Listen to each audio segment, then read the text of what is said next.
ഒരു കല്യാണം കഴിഞ്ഞ് കുറച്ച് വർഷമാകുമ്പോൾ വിചാരിക്കും അടുത്തതൊന്നുകൂടി കെട്ടിയാലോ. അങ്ങനെ ഒരു കല്യാണമാണ്. 3 പേരാണ് ഇതിൽ കഥാപാത്രങ്ങൾ. ഹംസ, നൈസ, അനീഷ. ഹംസ അനീഷയെ കല്യാണം കഴിച്ചിട്ട് 11 വർഷം ആയപ്പോൾ ഹംസയ്ക്ക് അടുത്ത പ്രണയം. ഹംസയുടെ ഓഫീസിൽ ജോലി ചെയ്യുന്ന ഒരു സ്ത്രീയുമായിട്ട് പ്രണയമാകുന്നു. ഈ പ്രണയം ഹംസ അനീഷയോട് പറഞ്ഞില്ല. പറയാതെ നാട്ടിലുള്ള ജനങ്ങൾ ഇത് മൊത്തത്തിൽ പാട്ടാക്കി. രഞ്ജിമ പ്രകാശ് എന്നായിരുന്നു പേര്. പിന്നെ ഹംസ കല്യാണം കഴിച്ചതിന് ശേഷം നൈസ എന്ന് പേരിട്ടു. അപ്പോൾ ഇവർ പ്രണയിക്കുമ്പോൾ ഇവർ നല്ലതുപോലെ കറക്കമുണ്ടായിരുന്നു. ചുറ്റി തിരിഞ്ഞ് അവർ ടൂറ് പോക്കും. അങ്ങനെ അവർ കുറേ നാൾ ഇങ്ങനെ അങ്ങ് കടന്നു പോയി. അപ്പോൾ ഈ ബൈക്കിലൊക്കെ കയറ്റി കൊണ്ടുപോകുമ്പോൾ ഈ നാട്ടുകാർ കാണും. കണ്ട് ജനങ്ങൾ ഭാര്യയോട് പറഞ്ഞു. ഭാര്യ അവിടെ ഭയങ്കരമായിട്ടുള്ള പ്രശ്നങ്ങൾ നടത്തുന്നു. ആദ്യ ഭാര്യയ്ക്ക് വേറെ നിവർത്തിയില്ല. അവളെ കൊണ്ട് കഴിവിൻ്റെ പരമാവധി അവൾ നോക്കി ഇതിൽ നിന്നും യവനെ പിന്തിരിപ്പിക്കാൻ. പക്ഷേ യവൻ പിന്തിരിയൂല.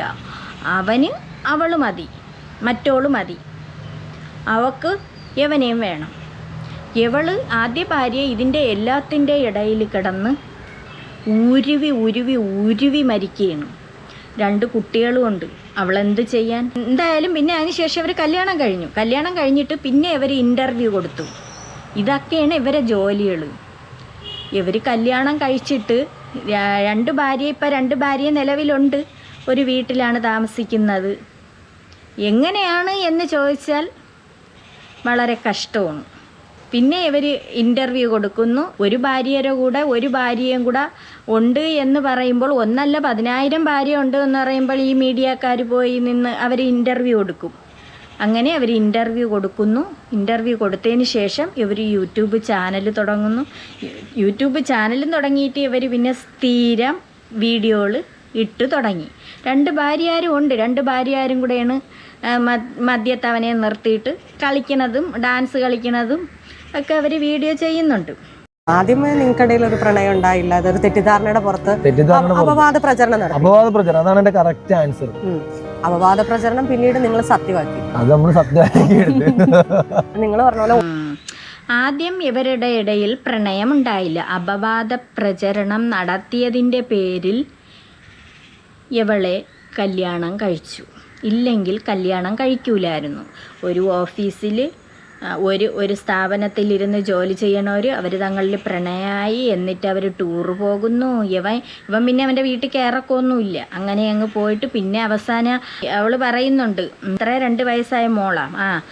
മോക്ക് വാപ്പായെ കാണാതിരിക്കാൻ പറ്റൂല, ഭയങ്കര സ്നേഹമാണ്. അങ്ങനെ മോളെ വീഡിയോ കോൾ വിളിക്കും എന്നൊക്കെയാണ് പറയണത്. അപ്പം പുള്ളിക്കാരൻ അവിടെയെങ്ങും ഇല്ല, മറ്റോളെയും കൊണ്ട് കറങ്ങാൻ പോവും. പോയിട്ട് എന്തെങ്കിലുമൊക്കെയാണ് വരണം. അപ്പം ഇവളെ ആദ്യ ഭാര്യയെ നിശേഷം അന്ന് അങ്ങ് ഉപേക്ഷിച്ചായിരുന്നു. പിന്നെ ആദ്യ ഭാര്യയെ വശീകരിച്ച്, അതായത് യവൻ വശത്തെ ആക്കിയെടുക്കണം. എന്തിനാണ്? ഈ 2ാമത്തെ അവളെ വീട്ടിൽ കൊണ്ട് കയറാൻ വേണ്ടിയിട്ട്. ഇവരെ വെച്ചിട്ട് അപവാദം പറഞ്ഞു പരത്തിയതിൻ്റെ പേരിലാണ് ഇവർ കല്യാണം കഴിച്ചത്. അതാണ് അവരെ അടവ്. ജനങ്ങൾ പറഞ്ഞ് പരത്തിയത് കൊണ്ടാണ് കല്യാണം കഴിച്ചത്. അപ്പോഴും ചിന്തിക്കണ്ടായിരുന്ന, എനിക്ക് ഭാര്യയുണ്ട്, 2 മക്കളുണ്ട് എന്ന് ചിന്തിക്കണമായിരുന്നല്ലോ. വേറൊരു തീരെ കൂടെ പോകുമ്പോൾ അത് ചിന്തിക്കണമായിരുന്നല്ലോ, എനിക്കൊരു കുടുംബം ഉണ്ടെന്ന്. അവൻ അത് വിചാരിച്ച് കാണുമായിരിക്കും. എങ്കിലും അവനതൊരു സുഖം ഒന്നും ഉണ്ടായിരിക്കത്തില്ല. ഇപ്പം നിങ്ങളുടെ കുറച്ച് നാളത്തെ ഒരു എന്താ പറയാ ആ ഒരു ടെൻഷൻ അത് നിങ്ങൾക്കൊന്നും ഉണ്ടാവില്ല. കുറച്ചിട്ട് ഒരു 1.5 മാസത്തിനിടക്കൊരു എന്തോ നമ്മള് മരിച്ചവള് എന്നാ തന്നെ വിളിച്ചപ്പോ എന്റെ പറഞ്ഞു. ഞാൻ ആ വക്കത്തിൽ 2 പ്രാവശ്യം വന്നു കഴിഞ്ഞു. അനിയ മാത്രല്ല, ഞാനും 3 പേർക്ക് 3 ഇഷ്യൂസ് ആയി. നമുക്ക് അങ്ങനെ സ്നേഹത്തോടെ അവൻ വിളിക്കണ പേരെന്നെ അനിയ. പുറത്തിറങ്ങി നിൽക്കാൻ പറ്റാത്ത ഒരവസ്ഥയായിരുന്നു ആദ്യമേ. പുറത്തിറങ്ങി നിൽക്കാൻ പറ്റാത്ത ഒരവസ്ഥ. പിന്നെ എവളുമായിട്ടുള്ള കണക്ഷൻ മൊത്തത്തിൽ അറിഞ്ഞു കഴിഞ്ഞു. എവളെയും കൊണ്ട് കറങ്ങണ്, അവർ ഓരോ സ്ഥലങ്ങളിൽ പോകുന്നു, പിന്നെ താമസിക്കുന്നു, അങ്ങനെയാണ് ഇങ്ങനെയാണ്. പിന്നെ അവൻ വീട്ടിൽ വരാതെ ആയിട്ടുണ്ട്. അതുകൊണ്ടാണല്ലോ കൊച്ചിനെ കൊണ്ട് വീഡിയോ കോളൊക്കെ വിളിപ്പിച്ചത്. പക്ഷെ ഹംസയുടെ കാര്യത്തിൽ ഈ ഒരു പ്രണയം വരുന്നത് ആ കുട്ടിയോടാണ് ആദ്യം പറഞ്ഞത്, അനീഷയോടാണ്? പ്രണയമൊന്നും പറയാൻ പറ്റത്തില്ല. ഞങ്ങൾ ആക്ച്വലി ഒന്നിച്ച് വർക്ക് ചെയ്തായിരുന്നു. ഒന്നിച്ചാ വർക്ക് ചെയ്തത്. അപ്പൊ ഇന്ന് ഞങ്ങളുടെ ഓഫീസിൽ നിന്ന് ഇതേ ട്രിപ്പ് പോയിരിക്കുവാണ്. ഈ ഒക്ടോബർ നമ്മൾ ട്രിപ്പ് പോയായിരുന്നു ഓഫീസിൽ നിന്ന് എല്ലാവരും കൂടെ ചേർന്ന് ഒരു ബസ്സിലാണ് പോയത്. അന്ന് നമ്മൾ ട്രിപ്പ് പോയിട്ടൊക്കെ വന്നു. അപ്പോഴും ഞങ്ങളുടെ മനസ്സിൽ യാതൊരു ഇതും ഉണ്ടായിട്ടില്ല. അതിനുശേഷം ഞങ്ങളൊരു 9 പേരല്ലേ, 9 പേരൊന്ന് ബൈക്കിലൊരു ട്രിപ്പ് പോയി. അന്ന് 10 പേരാണ് ആക്ച്വലി പോകാൻ വേണ്ടി ഇരുന്നത്. അപ്പൊ എന്റെ കൂടെ വരേണ്ട ആള് വേറെ ആയിരുന്നു, ഒരു ഫ്രണ്ട് ബോയ് ആയിരുന്നു. ആള് വന്നില്ല. അവളെ കയറ്റിയിട്ട് കൊണ്ടുപോയി. അപ്പോഴാണ് അവർ പ്രണയിച്ചത്. ചുമ്മാ വെറുതെ. അതിനു മുമ്പേ അവിടെ ഓഫീസിൽ ഇരിക്കുമ്പോഴേ അവർ പ്രണയമായിരുന്നു. അവർക്ക് ഇത് തന്നെയായിരുന്നു പരിപാടി. അന്ന് ഞങ്ങൾ പോയിട്ട് വന്നു. അതിനുശേഷം ഉണ്ടായ എന്തുവാ രാസമാറ്റം പറയാൻ പറ്റില്ല. രാസമാറ്റമല്ല, അത് കറക്റ്റാണ്. ഞാനൊരു കോമഡിക്ക് നമ്മൾ കുറച്ച് പേര് പോയിട്ട് അത് കൂട്ടുകാരൻ അവന്റെ ബാക്കിലിരുന്ന് വരാനുള്ളത് അന്ന് കൂട്ടുകാരന് വരാൻ പറ്റിയില്ല. അങ്ങനെ നൈസയെ കൊണ്ടുപോയി. പോയപ്പോഴത്തേക്ക് നൈസ ഇങ്ങനെ അങ്ങോട്ട് പിടിച്ചൊക്കെ ഇരുന്ന് ടൂർ പോണേണ്. അങ്ങനെ പിടിച്ചൊക്കെ ഇരുന്നപ്പോഴത്തേക്ക് അപ്പോഴ് ഒരു പ്രണയമല്ല, അത് വേറെന്തോ തോന്നി. ആ ഒരു ഫോട്ടോ ഇപ്പൊ ഞങ്ങള് പോയിട്ട് വന്ന് അപ്പൊ ആ കുറച്ച് ഫോട്ടോ കണ്ടിട്ട് ഞങ്ങളുടെ ഫ്രണ്ട്സ് തന്നെ കുറച്ച് പേര് കമന്റ് ചെയ്യാൻ തുടങ്ങി ആ വാട്സപ്പ് ഗ്രൂപ്പില്. അങ്ങനെയാണ് അനി ചോദിക്കുന്നത് എന്തായിരിക്കും ഇവർ ഇങ്ങനെയൊക്കെ ചോദിക്കുന്നത്. അങ്ങനെ അവിടെ നിന്നാണ് ഇതിന്റെ സത്യം പറഞ്ഞ ഉറവിടം. അങ്ങനെയാണ് തുടങ്ങുന്നത്. വെള്ളം പറയരുത്. അതിന് മുമ്പേ നിങ്ങൾ പ്രണയിച്ചു, നിങ്ങളെല്ലായിടത്തും പോകുമായിരുന്നു, അങ്ങനെ ഇങ്ങനെയായിരുന്നു. ആ ഭാര്യ ഒന്നും അറിയണില്ല. പാവം ഭാര്യ നേരം വെളുത്ത് വേവിച്ചു അനത്തിയും കൊടുത്ത് അവൻ വരുമ്പോൾ അവൻ തിന്നു കുടിച്ചൊക്കെ പോവും. ഓഫീസിലൊക്കെ ചോറും കറികളും ഒക്കെ വാരി കെട്ടി വെച്ചൊക്കെ കൊടുത്തു വിടും. അവളൊന്നും അറിയണില്ല. അവളെ മക്കളെ കാര്യം നോക്കി വീട്ടിൽ കിടന്നു. പഴയതായതുകൊണ്ടേ, പഴയത് 10-11 വർഷമൊക്കെ ആയില്ലേ കല്യാണം കഴിഞ്ഞിട്ട്. അപ്പോഴേ അവന് തോന്നിയിട്ടുണ്ടോ അവളെ ഇനി ആക്രിക്ക് കൊടുക്കാനേ കൊള്ളാവൂ, അതുകൊണ്ട് ഇനി പുതിയത് തിരക്കാന്ന് വിചാരിച്ചിട്ടുണ്ട്. അങ്ങനെ ആയിരിക്കും അതിന്റെ പിന്നാലെ പോയത്. പിന്നെ അത് സംസാരമായി. അപ്പം ആളെന്നോട് ചൂടാവണം, എന്താണ് എനിക്കിത് ഇപ്പൊ എല്ലാവരും എന്നോട് ഇതാവുന്നല്ലോ, ഞാനിതിന് എന്ത് ചെയ്ത് എനിക്കിത് മാറ്റണ്ടേ. അപ്പൊ പയ്യപ്പഴ സ്വാഭാവികമായിട്ട് പെൺപിള്ളേരല്ലേ, അവർക്കും സാധാരണയായിട്ട് ഉണ്ടാകുന്ന ഒരു എന്തുവാ ആ ഒരു സംശയം എന്ന് വേണമെങ്കിൽ പറയാം. അപ്പം അനിയ അതുവരെ ഫ്രീ ആയിട്ട്. പിന്നെ ഇതെങ്ങ് ഭയങ്കര പിന്നെ അല്ല ചർച്ചയല്ല, നീ കൊണ്ടുപോയി അവിടെ റൂമും എടുത്ത് കുറെ വീട്ടിൽ വരാതെയും അങ്ങനെയൊക്കെ ഇരിക്കുമ്പോൾ പിന്നെ അത് ചർച്ചയാവൂലേ. അത് കണക്ക് തന്നെ ഞാൻ താമസിക്കുന്ന ആലപ്പുഴ ടൗണിൽ തന്നെയാണ്. അപ്പൊ എന്റെ ഫ്രണ്ട്സിന്റെ ഇടയ്ക്കും എല്ലാ അനിയാക്കരും ഞങ്ങൾ അത്രയും കൊച്ചിയിലോട്ട് ഞങ്ങൾ അറിയാവുന്ന ആൾക്കാരെ കണ്ടിട്ട് 11 വർഷം ദാമ്പത്യം മാത്രമല്ല 10 വർഷം സ്നേഹിച്ചിട്ടാണ് പിന്നെ കറക്റ്റ് 10ാം ക്ലാസ്സിൽ പഠിക്കുമ്പോഴത്തേക്കാണ് ഞങ്ങൾ തമ്മിൽ 10 വർഷം സ്നേഹിച്ചിട്ടാണ് കല്യാണം കഴിച്ചത്. ആ പെണ്ണിനെയാണ് അവൻ ചതിച്ചിട്ട് വേറെ ഒരു സ്ത്രീയുടെ കൂടെ. ഇതൊക്കെ പറയാതിരിക്കുകയാണ് നല്ല. പോട്ട് ഇപ്പം 2ാം ഭാര്യ കല്യാണമൊക്കെ കഴിഞ്ഞ് കൊണ്ടുവന്ന് എങ്ങനെയെങ്കിലുമൊക്കെ ഈ പെണ്ണിൻ്റെ അടുത്ത് ആദ്യ ഭാര്യയുടെ അടുത്ത് പറഞ്ഞ് ഇല്ലെങ്കിൽ നിന്നെ ശരിയാക്കും, പിന്നെ നീ അല്ലെങ്കിൽ പൊയ്ക്കോളണം, വാരിക്കെട്ടി പോകണമെന്നൊക്കെ പറഞ്ഞ് പിന്നെ ഇവള് കരച്ചിലും വിളിയായി. കല്യാണത്തിൽ മറ്റവളെ കൊണ്ടുവരുന്ന മുമ്പ് കരച്ചിലും വിളിയായി. അവളെ വീട്ടിൽ ചെന്ന് ഈ അവൻ്റെ ആദ്യത്തെ ഭാര്യ വഴക്കുണ്ടാക്കി. അവൾക്ക് അച്ഛനില്ല, അമ്മയുണ്ട്. പിന്നെ ആരെ ചേച്ചിയുടെ കാര്യം കണ്ട പറയുന്നുണ്ട്. ചേച്ചിയെ കല്യാണം കഴിച്ചാണ്ടേക്ക് അയച്ചു അതൊക്കെ പറയുന്നുണ്ട്. അവളെ എന്തൊക്കെയോ ചെയ്ത് അവളെ അടിയല്ല അവളെ ശരിയാക്കണമായിരുന്നു. അങ്ങനെയൊക്കെ ആയിട്ട് അതൊക്കെ കഴിഞ്ഞ് അവള് വായി തോന്നിയതൊക്കെ പറഞ്ഞിട്ട് അവള് ഇറങ്ങി. അവള് ഭയങ്കര ബഹളമായിരുന്നു. അവളെ ബന്ധുക്കാരെയൊക്കെ അറിയിച്ച് ആർക്കും അവിടെ താല്പര്യമൊന്നുമില്ല, അവൾക്ക് താല്പര്യമില്ല. പിന്നെ ആ വീട്ടിൽ നിന്ന് അവള് ഇറങ്ങി, വാരിക്കെട്ടിയൊക്കെ ഇറങ്ങാൻ നേരത്ത് ഇവൻ ഒരു തന്ത്രം ഉപയോഗിച്ച്. എന്താണെന്ന് അറിയണ്ടേ, അനിയാന്നാണ് വിളിക്കണത്. പിന്നെ അവൻ അനിയാന്ന് വിളിച്ചു തുടങ്ങി. അനിയ മോളെ വാ നമുക്ക് ബീച്ചിൽ പോവാം എന്നും പറഞ്ഞും കൊണ്ട് ഇവള് അവിടെ എങ്ങാണ്ട കിടന്ന അവളെയും വിളിച്ച് മിണ്ടക്കവും പറയൊക്കെ ഒന്നും ഇല്ല അവൻ്റെ അടുത്ത്. മറ്റോളെ വീട്ടിൽ പോയി ബഹളമൊക്കെ ഉണ്ടാക്കിയിട്ട് വന്നതല്ലേ, അതുകൊണ്ട് വിളിച്ച് ബീച്ചിൽ കൊണ്ടുപോകുന്നു. അവിടെ ചെന്നിട്ട് പറഞ്ഞ് എന്നെ കൊണ്ട് പറ്റൂല, ആളുകൾ ഇങ്ങനെ പറഞ്ഞതിൻ്റെ പേരിലാണ്, ഇനി അവൾക്കൊരു ജീവിതം ഇല്ല, അവളെ ജീവിതം പോയി, നാട്ടുകാരാണ് ഇങ്ങനെ ആക്കിയത്, ഒരു കാര്യം ചെയ്യാൻ ഞാൻ വിളിച്ചുകൊണ്ട് വരട്ടാ, എൻ്റെ പൊന്നുമോളെ ഞാൻ വിളിച്ചുകൊണ്ട് വരട്ടാ എന്നൊക്കെ പറഞ്ഞ് തന്ത്രപൂർവ്വം. പെണ്ണല്ലേ, അവിടെ അങ്ങ് വീഴും.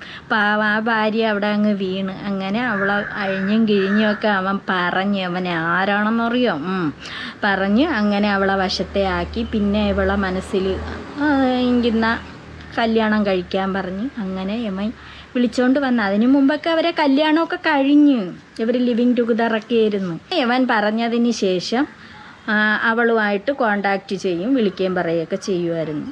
പേരിട്ടു. ഇവളാണ് എവിടെ പൊന്നാനിയില്ല എവിടെ കൊണ്ടുപോയി പേരിട്ട കാര്യമൊക്കെ പറയുന്നുണ്ട്.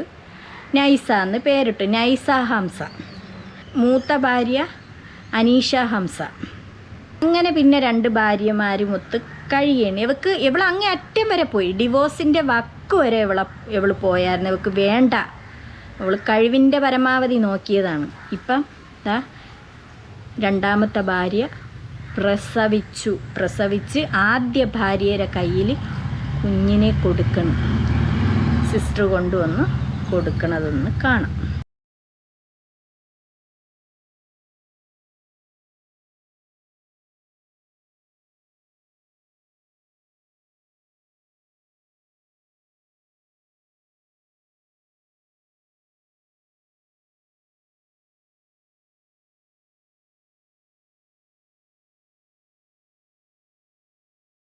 ആദ്യത്തെ ഭാര്യയാണ് ഏറ്റുവാങ്ങണത്. പെൺകുഞ്ഞാങ്ങണ്ടേണ് സിസ്റ്ററിൻ്റെ കയ്യിൽ നിന്ന് വാങ്ങിക്കുന്നുണ്ട്. പക്ഷെ അവളെ മനസ്സിനകത്ത് അപ്പോഴും തീയാണ്. അവൾ പുഞ്ചിരിക്കുന്നു എന്ന് മാത്രമേ ഉള്ളൂ. അവൾ പ്രസവിക്കണ കുഞ്ഞാവാനുള്ള ഒരിതാണ്.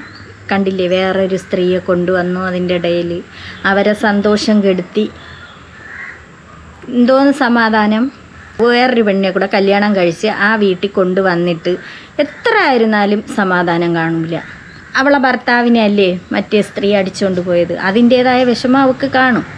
പക്ഷേ അവൾ എല്ലാം സഹിച്ച് മുന്നോട്ട് പോകുന്നു എന്ന് മാത്രം.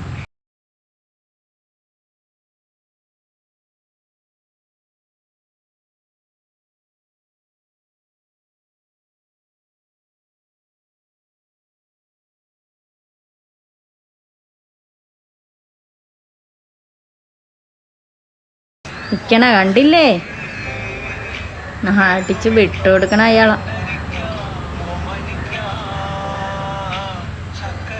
എന്നാലും ഇങ്ങനെയൊക്കെ നിങ്ങൾ ചെന്ന് വീഴുമ്പോൾ ഒന്ന് ആലോചിക്കണ്ടേ. ഒരു ഭാര്യയും 2 കുട്ടികളും ഉള്ളതല്ലേ. പോരെങ്കിൽ അവൾ 10 വർഷം പ്രണയിച്ചിട്ടാണ് അവനെ കല്യാണം കഴിച്ചത്. എന്നിട്ട് അവൾക്ക് ഈ ഗതി വന്നെങ്കിൽ ഒരു വല്ലാത്ത ഗതിയായിപ്പോയി. അവൾ എന്ത് സഹിക്കണം ഓർമ്മിക്കണം. ഇപ്പോൾ വീട് വെച്ചു എന്നാലും 2 ഭാര്യമാരും ഒരുമിച്ച് തന്നെ. റീൽസുകളൊക്കെ കാണുമ്പോൾ കുഴപ്പമൊന്നും ഇല്ലാത്ത കണക്ക് തോന്നും. എങ്ങനെ അറിയാൻ പറ്റും? ഇത്രയൊക്കെ ആയാലും ആ മൂത്ത ഭാര്യയുടെ മനസ്സിൽ കാണൂലേ എൻ്റെ ഭർത്താവിനെ തട്ടിയെടുത്തു എന്നുള്ളത്. അല്ലെങ്കിൽ അവൾ നിശേഷം അങ്ങ് കളഞ്ഞിട്ട് അന്ന് പോകണമായിരുന്നു. അങ്ങനെ പെട്ടിയും കിടക്കയൊക്കെ പറക്കി ഇറങ്ങിയതാണ്. കേസ് വരെ കൊടുത്തു. എന്നിട്ട് ഇവൻ തന്ത്രപൂർവ്വമാണ് അവളെ വിളിച്ച് ബീച്ചിൽ കൊണ്ടുപോയിട്ട് സംസാരിച്ചത്. ഇങ്ങനെ ഒരു കാര്യം ഹംസ വന്ന് പറയുകയും ചെയ്യുമ്പോൾ എങ്ങനെയാണ് അക്സെപ്റ്റ് ചെയ്യാൻ പറ്റുക? അത് എല്ലാ ഭാര്യമാരെ കിടക്കണ ഫസ്റ്റ് ഞാനും അംഗീകരിച്ചില്ല. ഞങ്ങളുടെ ഇടയിൽ വഴക്കും പ്രശ്നങ്ങളും ഉണ്ടായി. ഞാൻ ആ വക്കത്തിൽ പിന്നെ ഫുൾ ഫൈറ്റ് കാണിക്കൂലേ. ഇരുന്ന് പറയണ കണ്ടില്ലേ, നാണോ മാനോ ഇല്ലാത്തോ. അല്ലെങ്കിൽ തന്നെ എന്തിന് കല്യാണം കഴിച്ച്? അങ്ങനെ ആ ഭാര്യയെ നോക്കാൻ കഴിവില്ലെങ്കിൽ പിന്നെ എന്തിന് കല്യാണം കഴിച്ചു? നിനക്ക് വേറെയുള്ള സ്ത്രീകൾ വേണമായിരുന്നെങ്കിൽ പിന്നെ കല്യാണം കഴിക്കേണ്ട ആവശ്യമില്ലായിരുന്നല്ലോ. 100 പ്രാവശ്യം വന്നു കഴിഞ്ഞാൽ ഈ നമ്മൾ സിനിമയിലൊക്കെ കാണത്തില്ല, നമുക്ക് എന്തെങ്കിലും സങ്കടം വരുമ്പോഴത്തേക്കും ആളില്ലാത്ത കാറത്തില് അതിനൊക്കെ ഞാൻ ഒച്ചയായിട്ട് കരഞ്ഞിട്ടുണ്ട്. ഞാൻ ആരും കൂട്ടില്ല. നമുക്കൊന്ന് സപ്പോർട്ട് ചെയ്യാനറിയാം. വീട്ടുകാരുടെ എന്നെ കൊണ്ട് കൊള്ളാഞ്ഞിട്ടാന്ന് പറഞ്ഞിട്ടുണ്ട്, കുടുംബക്കാര് പറഞ്ഞിട്ടുണ്ട്, എല്ലാരും എന്റെ അടുത്ത് പറഞ്ഞിട്ടുണ്ട്. അത് പറയും, അവൾക്ക് കഴിവില്ലാത്തത് കൊണ്ടാണ്, അവളെ കൊള്ളാത്തതുകൊണ്ടാണ്, അതുകൊണ്ടാണ് അവൻ പോയത് എന്നൊക്കെ തന്നെയാണ് പറയണത്. കഴിവില്ല എന്ന് പറഞ്ഞാൽ നിർത്തേണ്ട നിലയ്ക്ക് നീ നിർത്താത്തത് കൊണ്ടാണ് അവൻ കണ്ട പെണ്ണുങ്ങളോടെ പോണത് എന്നൊക്കെ പറഞ്ഞിട്ടുണ്ട്. 1.5 ആഴ്ച ഞാൻ ആ വീടിൻ്റെ എൻ്റെ റൂമിൻ്റെ അകത്ത് ഭക്ഷണം ഇല്ല, പിന്നെ എന്തോ പിള്ളേരെ നോക്കിയിട്ടില്ല, ആരെയും നോക്കാൻ റൂമിൻ്റെ അകത്ത് അടച്ചിരുന്ന് ഞാൻ. സത്യം പറയാ, അവളൊരു ഭ്രാന്തിയെ പോലെ അവൾ അലറി കരഞ്ഞ് അവളെ കഴിവിൻ്റെ പരമാവധി അവൾ ശ്രമിച്ചു നോക്കി അവനെ നേരെ കൊണ്ടുവരാനായിട്ട്. അവൾ അറിഞ്ഞപ്പോൾ അത് വൈകിപ്പോയി. അവർ എനിക്ക് തോന്നുന്നു ഒരുപാട് നാൾ ഇവർ ഇങ്ങനെ കറങ്ങി അടിച്ചൊക്കെ നടന്നു. എന്നിട്ടാണ് ഇവൾ അറിയണത്, ജനങ്ങളിൽ നിന്നാണ് ഇവൾ അറിയണത്.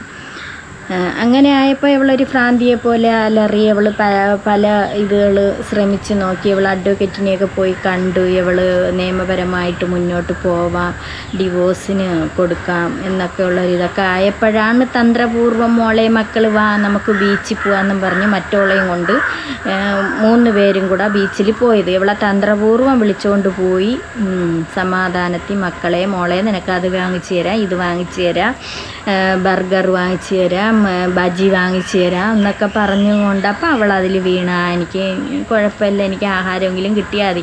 ഇനി ഇയാളെന്തായാലും ഇയാളല്ലെങ്കിൽ ഇറങ്ങിപ്പോവും, കൈവിട്ട് പോണതിന് മുമ്പ്. ഇതാകുമ്പോൾ ഞാൻ സമ്മതിച്ചു കഴിഞ്ഞാൽ എൻ്റെ മുന്നിൽ തന്നെ വരുമല്ലോ, വന്ന് എൻ്റെ കൂടെ കാണുമല്ലോ എന്ന് വിചാരിച്ചിട്ടാണ് അവൾ പിന്നെ അവസാനം ഗതികെട്ട് സമ്മതിച്ച്. ഇപ്പോൾ കുഴപ്പമുണ്ടായില്ലേ എന്താന്ന് അറിയാൻ പറ്റും. 2 പേരും കൂടെ അങ്ങോട്ടും ഇങ്ങോട്ടും പിടിയും വലിയായിട്ടൊക്കെ കിടപ്പുണ്ട്. ഒന്നും പറഞ്ഞിട്ട് കാര്യമില്ല. എവരും ഇങ്ങനെ ചെയ്യാൻ കാര്യം നമ്മൾ ബഷീർ കണ്ടില്ലേ, 2 ഭാര്യമാരെയും കൊണ്ടിരിക്കുന്നു. മഷൂറായ കല്യാണം കഴിച്ചതിന് ശേഷം ഇവർ TV ഷോയിലൊക്കെ ഒരുപാട് ഇതിലൊക്കെ വന്നു. പിന്നെ അവർ ഓരോരുത്തർക്കും ഓരോ യൂട്യൂബ് ചാനൽ തുടങ്ങി. അവർ അതിൽ കൂടെ 2 ഭാര്യമാരും കൂടി വീഡിയോ ഇടുന്നു. ഇതൊക്കെ കണ്ടപ്പോൾ അവനും വിചാരിച്ച് നമുക്കൊരു കാര്യം ചെയ്യാമെങ്കിൽ ഇതുപോലെ പ്രണയിച്ചിട്ട് നമുക്ക് അതാകുമ്പോൾ ഇൻ്റർവ്യൂ കൊടുക്കാം, ഇങ്ങനെയൊക്കെയുള്ള കാര്യങ്ങൾ ചെയ്യാം. പിന്നെ അത് യൂട്യൂബ് ചാനൽ തുടങ്ങാമെന്ന് വിചാരിച്ചു. അങ്ങനെ പിന്നെയാണ് യൂട്യൂബ് ചാനൽ തുടങ്ങിയ. അവർ കാണിക്കുകയല്ലേ, പിന്നെന്ത് നമുക്ക് കാണിച്ചുകൂടാത്ത. നോക്കുമ്പോൾ അവർക്ക് നല്ല റീച്ചും ഉണ്ട്, ബഷീർക്കും ഫാമിലിക്കും നല്ല റീച്ചുണ്ട്. അപ്പം നമുക്കും കൂടെ അങ്ങനെ കാണിക്കാം എന്നൊക്കെ വിചാരിച്ചിട്ടാണ് അവളെ കൊണ്ടുവന്നത്. ഇതൊക്കെ സമ്മതിച്ചു തരണം നിന്നെ, അപാരം തന്നെ. പാട്ട തുരുമ്പെടുക്കുമ്പോൾ കളയും കണക്ക് ആണ് ആദ്യത്തെ ഭാര്യരുടെ യവൻ ചെയ്തത്. കഷ്ടം. അത് ഇത്തിരി ആഹാരത്തിനും വെള്ളത്തിനും വേണ്ടിയിട്ട് കിടക്കണം. ഇത്തിരി ആഹാരത്തിന് വേണ്ടി ആ 2 മക്കളെയും കൊണ്ട് സഹിച്ച് കിടക്കണം അതിനകത്ത്. മറ്റേ 2 എണ്ണത്തിൻ്റെ അവൻ്റെയും ആ 2ാമത്തെ ഭാര്യയുടെയും പേക്കൂത്തും കണ്ട് മൂത്ത ഭാര്യ കിടക്കുന്നു എന്ന് വേണം പറയാൻ. എങ്ങനെ സഹിക്കണം എന്തോ. കളഞ്ഞിട്ട് പോകണമായിരുന്നു.